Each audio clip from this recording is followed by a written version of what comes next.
The idea of the strength of the signal we put out is really top of mind for me this week. So, earlier this year, I joined a networking group, and just by saying the word networking, your skin might be itchy. You're probably thinking gross, disgusting, want nothing to do with that. I get it. I am right with you. And as a natal Pisces moon who likes going deep, emotion, I don't love the brand of networking that looks like passing out a bunch of business cards, refining your pitch, like the stuffy, so what do you do?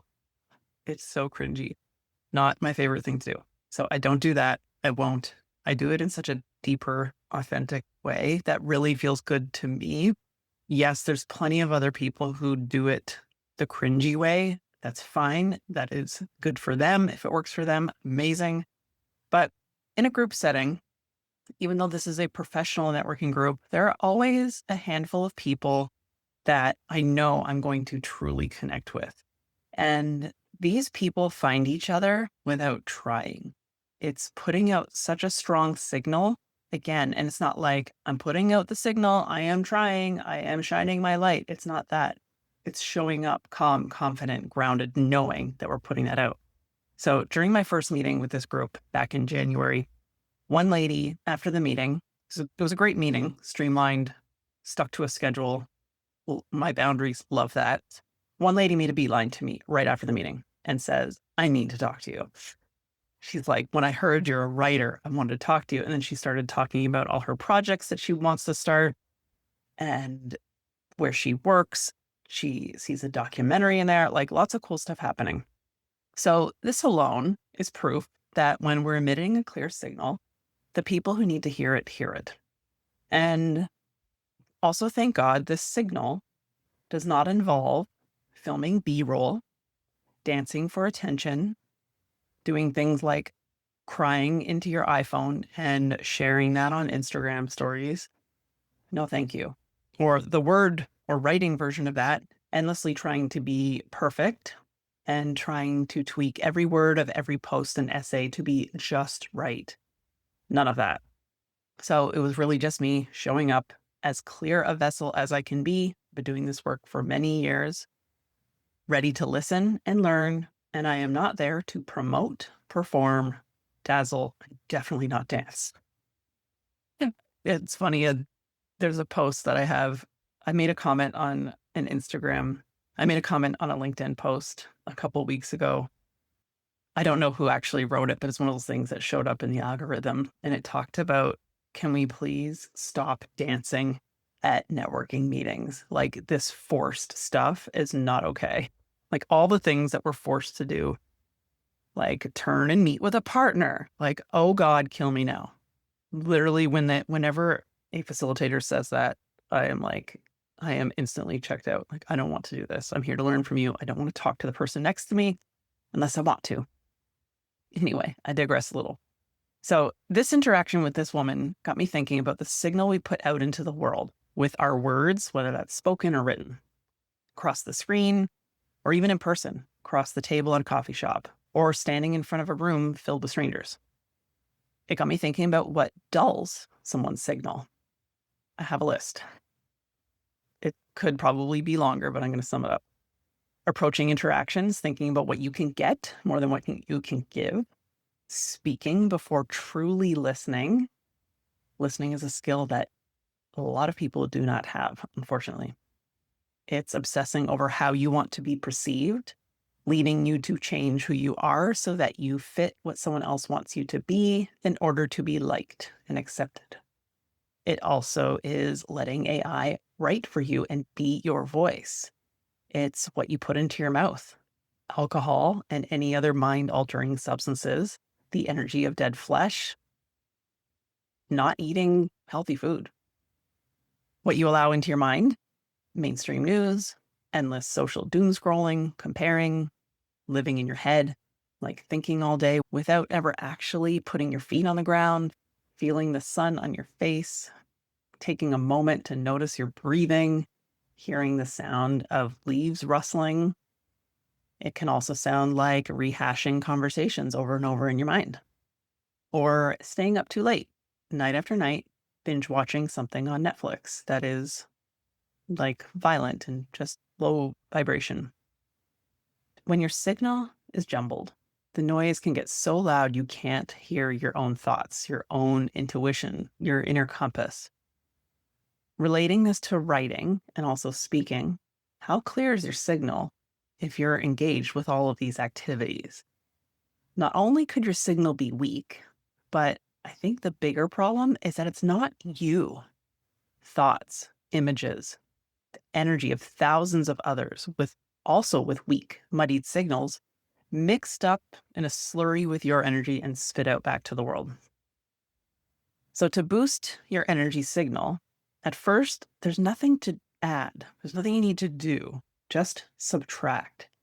So before making an intentional effort to strengthen your signal, make it clear, first know that your authentic signal, your energy, it's not only enough, it's uniquely yours. We're removing, stripping away, letting go of all these inputs. The inputs that are sticky and sludgy and don't end up sounding like you. That alone gets rid of the noise. When you're fully you, without all the shoulds of others glommed onto you, roles, performances you're so deep into you don't even remember actually auditioning for them, we can hear you, we see you, and importantly, we feel you. We feel your energy, even though it's not necessarily something we name. And really, that's all we want. We want your clear stories, wisdom, lived experiences without a performance. We want to hear about your curious nudges, things you're experimenting with, what makes you excited, what's bringing you butterflies these days. And that's it. So when you strip away the noise and clean the vessel, it's like using that little brush, the one that comes with those stainless steel straws, actually cleaning out the old bits of green juice. Getting in there with the brush into the nooks and crannies and clearing it. So even if you can't necessarily see it, it's in there. So several weeks after this woman made a beeline for me, we finally had a chance to connect over virtual coffee. She is a neurosomatic therapist, and she's pretty amazing. She's overcome recurring cancer without Western medicine, and she also went back to school at 60 to follow her soul path. Amazing. When a clear signal resonates, you know. So near the end of our conversation, she asked me, is the word intuitive in your business name, the Intuitive Writing School, about you being intuitive or about people writing with their intuition? I smiled and said yes. I told her that, yes, I have an intuition. We all do. And like I would never recommend any of my clients call themselves a quote healer, unquote, because they are not the ones doing the actual healing. They're just showing people that everyone can heal themselves. They're clearing the blocks. They're actually empowering a person to do this. So I am not the intuitive writer. I'm the founder of the School of Intuitive Writing, but I am not the intuitive. Yes, I follow my intuition in my work, which looks like me asking a question that drops in, sharing a story that keeps coming up and I don't know why. And sometimes I have no idea why something's coming up, like why I'm pushed to ask something or clarify or share. I just trust that there's something there and I ask. And my job is to guide clients to their own answers. So, of course, as a coach, if you ask me how to start writing your book or how to start a Substack, I'll have some suggestions because I've done it for years and I teach people how to do it. I would never say, go find the answer within yourself. Never. If you ask me what book to write and you give me a list of 5 that you're thinking about, I'll ask you some questions to help you get clear and hear your own intuition. I'll help you hear what your soul wants to hear. I won't tell you what to do. And in the show notes, I have a list of 11 questions to ask yourself if you're not sure which book to write. So back to this conversation with this lady about intuition and being intuitive. She nodded along and then said, oh, so you help remove blocks. Exactly. This is it. She totally gets it.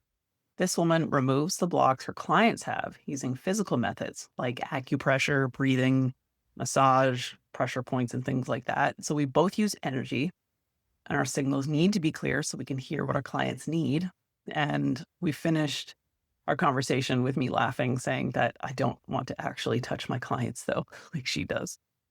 And we talked about being clear vessels so we can keep our egos out of our work, doing the healing, looking after our bodies and minds, and making sure our signal is clear. And neither of us is a quote healer. All we do is help others' signals come through clear and strong, not loud, just clear. Earlier, I shared some ways where signal can get kind of mucky. Here's how I keep mine strong: tending to the physical, sun, water, sleep, grounding, whole plant-based foods, lots of them, very little processed foods if possible.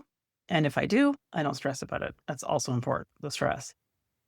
Movement, strength training, journaling with pen and paper to slow my mind down, writing for myself, like my Substack, my blogs, and my book, which I am almost ready to hand back to my editor by today, is my goal. Having strong boundaries around my energy, time, attention, work, and making sure if any energy vampires come my way, I cut these exchanges short. Engaging only with people online who uplift and inspire. No endless scrolling, fear, arguing with strangers on the internet, or consuming media like TVs and movies that would keep me awake at night. Reading to learn all the time. And for me, this is nonfiction only. I just don't love fiction, and I've stopped trying to. And noticing anything that activates me or triggers me and looking and exploring why. Like, why is this coming up? There's something here that needs some healing or some attention. I could go on with an extensive list with supplements, meals, schedules, and a lot more of the how. If I did that, I know where this can spark an overthinking mind to start spinning. Yes, I do a lot to keep my signal clear. This is not about comparison. It's my responsibility. I also hope that this list inspires you to get clear on what those things are to keep your signal clear too. So really, the power of a clear signal is your true, genuine, authentic power. It's yours. It's like no one else's. And it's not about adding complex rituals or routines, performing. We know this. It's about slowing down, being present, and staying relentless and consistent with taking away. Eventually, you'll run out of things to take away. You've stripped the noise, overthinking, fear, reaction, consuming negative things, shoulds of others, and all that's left is what's true. It's like giving your intuition a stronger Wi-Fi signal to communicate with you, to guide your writing and your creative life. Actually, it's almost like turning the Wi-Fi off and hardwiring yourself. You don't need an invisible signal. It's like, nope, I got the ground cord. It's much stronger. So more than anything, we want what's true. The world has enough performers. We don't need any more. Just give us a real story to connect with.